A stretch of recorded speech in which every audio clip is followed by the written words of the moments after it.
So we're back with part 2 of the top 15 myths about DEI. I took you through 1 through 7 in the last episode, so I'm going to start with number 8 here. And that is, we are a small company, so we can't do anything with DEI. So this is a tough one for some organizations to get their head around, particularly if they're in a smaller organization that has great tenure. So you've got employees that stay for a really long time. They may feel a little bit hamstrung in what they can actually accomplish with DEI. There's actually a lot that you can do. And whether you're a small startup or an established small business, I would say the opportunity is equal. Lots of things you can do, including incorporating culture observances. So providing kind of cultural and DEI education for everyone could be a wonderful thing. Taking a hard look at your benefits and your policies to make sure they're as fully inclusive as possible, which will also help you when you do have an opportunity to recruit someone new into your organization, that you're being as attractive as an employer as possible. And then there are a lot of external efforts that you can do around philanthropy, around work within your industry. You can establish a supplier diversity program, which is a wonderful way to extend your DEI principles into how you spend your company dollars with vendors and suppliers and contractors and even the kind of strategic alliances that you come up with. You can also partner with academic institutions, and you can certainly partner with some of your business partners and suppliers and others that may also be part of a small business and come together as a group and pick an area of focus that you really want to go after, which might be in community outreach or fundraising or some other kind of local support. But there are a lot of different things that you can do even as a small company. I think where a lot of this one comes from is back to number 1, which is that DEI is all about recruiting. And again, it's not. So, definitely may require a little bit of creative thinking, but there is a lot you can do here, even if you're small. So don't shy away from going after DEI, even if you're in a smaller organization. Number 9, DEI is a political issue, and we don't talk politics at work. DEI, unfortunately, has become quite politicized in the US in the last several years, but it's not about politics. DEI has nothing to do with your political affiliation or how extreme you are within any realm of politics. It's really about putting people first. And I also think it's very appropriate to have an established expectation at work that you don't talk politics, but that has nothing to do with DEI. So don't forget, DEI is about putting people first, about focusing on your employees and giving everyone an opportunity to really be a part of something bigger than themselves and be set up for success. Number 10, we have a woman or a person of color on our leadership team, so we're in good shape. If there is an only on your leadership team, you've still got a ways to go here. And even if your leadership team is very small and they tend to be very tenured, I would encourage you to find other ways to rotate some people through, or maybe have, for very high profile, strategic efforts, that you might have kind of a task force that works with the senior leadership as a way to get some more exposure and connection there. But staying focused on those leadership ranks, especially at the most senior level. Again, this may be a multi-year plan that you're working on, but don't feel like just because you've got one woman, one person of color, one person is disabled, one person who identifies as LGBTQ plus, or any other diversity demographic, that you've got everything sorted out. Also, that one person probably will not stay forever. So you need to have a good succession plan to not just replace that person, but have other good people in line for any other position that's on your senior leadership team. And making sure you've got a broad set of diversity among those candidates is really important to be proactive about. Number 11, this is tied a bit back to number 9 on politics. DEI is under attack, so it must be bad. In the US, we've had several states in the last couple of years roll back their DEI programs at public state-based colleges and universities, and put some other restrictions on what can be taught about DEI in secondary education and some other places. That does not mean DEI is bad. It just means at the state level, they're deciding to pursue an agenda that does want to restrict some of this in terms of how public funds are spent. But DEI done really well is really not bad for anyone. If anything, it just ensures there's great fairness and opportunity for all kinds of different people.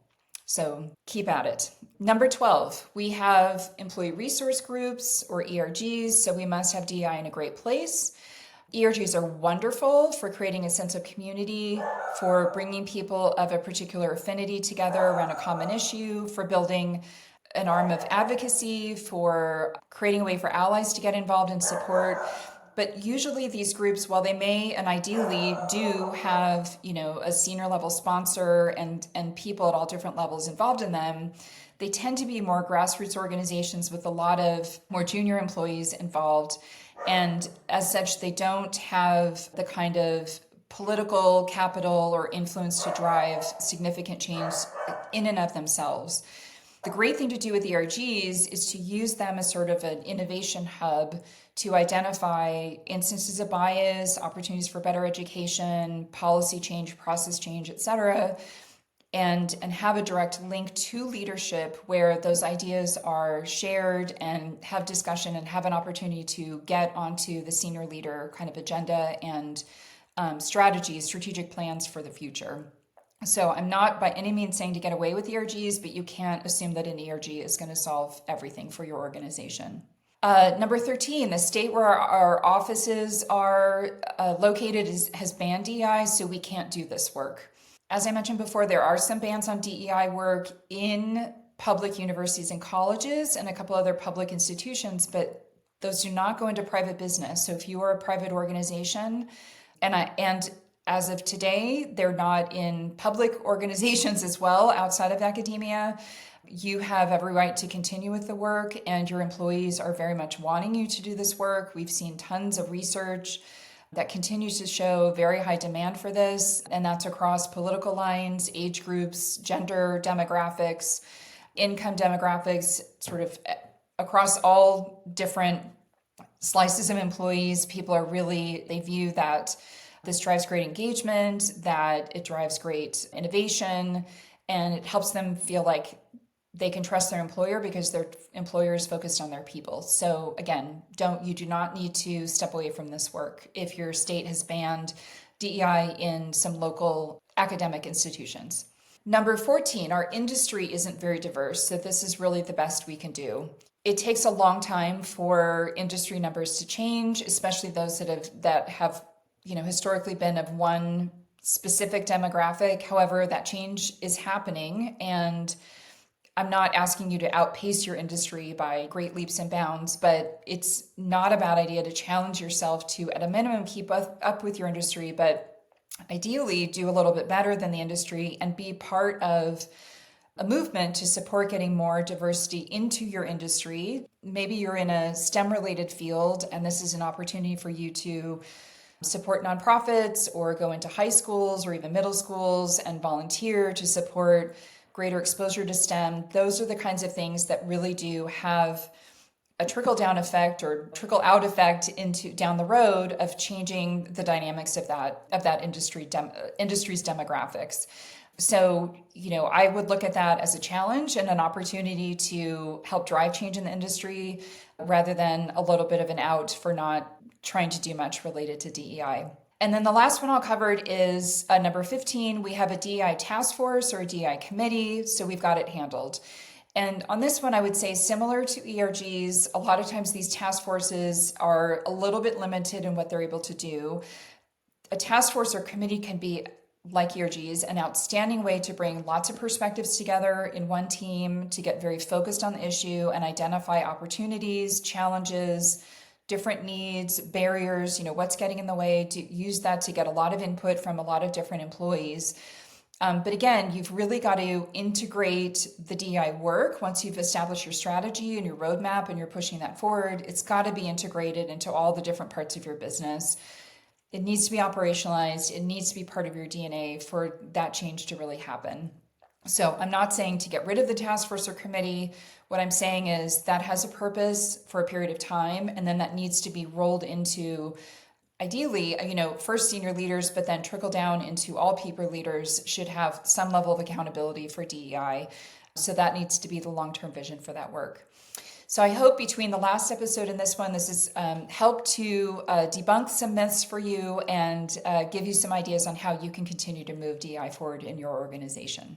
And that's a wrap. I'm Michelle Bogan, and that's your DEI Minute for today. Thank you so much for listening. Please be sure to follow us wherever you listen to podcasts, and don't forget to leave us a review. If you ever have questions, please visit our website or send us an email.